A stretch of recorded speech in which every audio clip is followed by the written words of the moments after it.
আজকের এই ভিডিওটিতে দেখতে পাবেন আমি আর আমার ভাই তারা মিলে আগরতলা স্টেশন থেকে গুয়াহাটি স্টেশনে গিয়েছি এবং উমিয়াম লেক হয়ে শিলং পৌঁছে গিয়েছি।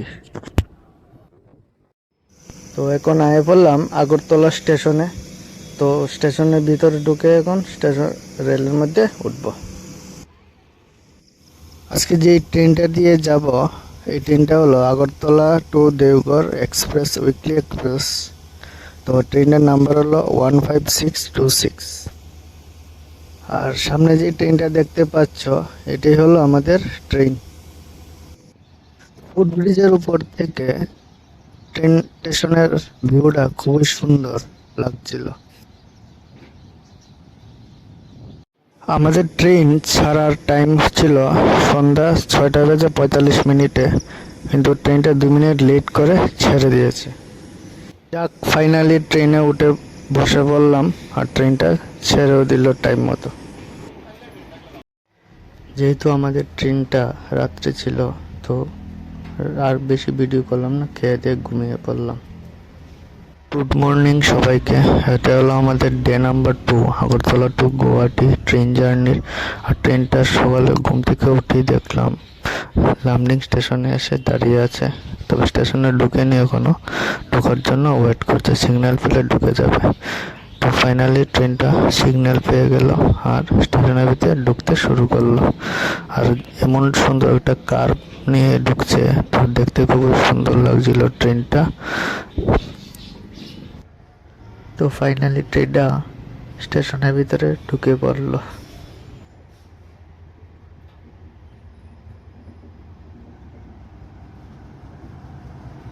লামডিং স্টেশন থেকে ছাড়ার পর প্রাকৃতিক এত সৌন্দর্য বুঝতে পেলাম। চারিদিকে সবুজ গাছপালা আর পাহাড়।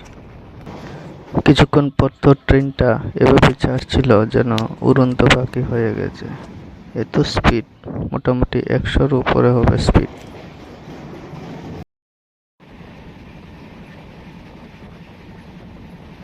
এত সুন্দর একটি ওয়েদার ছিল চারিদিকে, হঠাৎ করে তুফান বৃষ্টি এসে পড়ল আর চারিদিকে কিছু দেখা যাচ্ছিল না, শুধু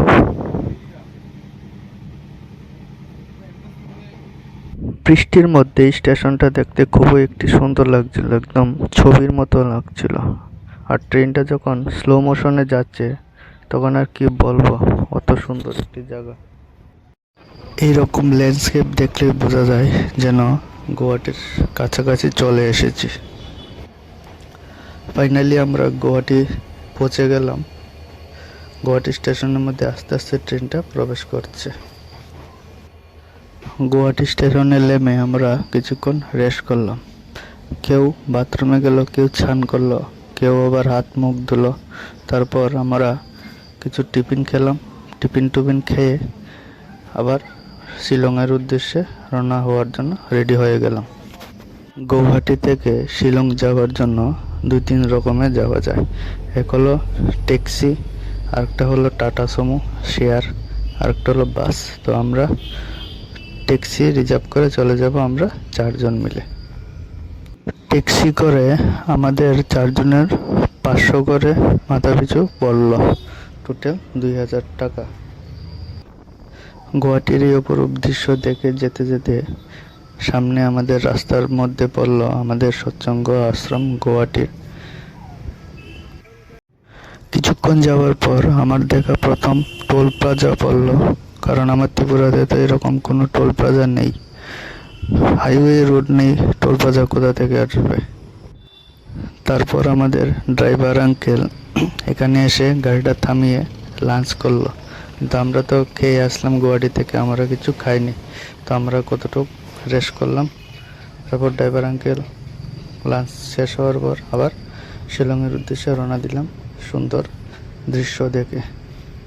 আমরা এখন পৌঁছে গেছি উমিয়াম লেকের মধ্যে। মেঘালয় যাওয়ার পথে এটা দেখতে পাওয়া যায়। আমি শুনেছি এটা নাকি উমিয়াম নদীর উপর বাঁধ তৈরি করতে গিয়ে কৃত্রিমভাবে তৈরি করা হয়েছে এত বড় একটি লেক। এটা শুনে তো আমি অবাক। তো ফাইনালি আমরা পৌঁছে গেলাম 2 দিনের জার্নি শেষ করে শিলংয়ে।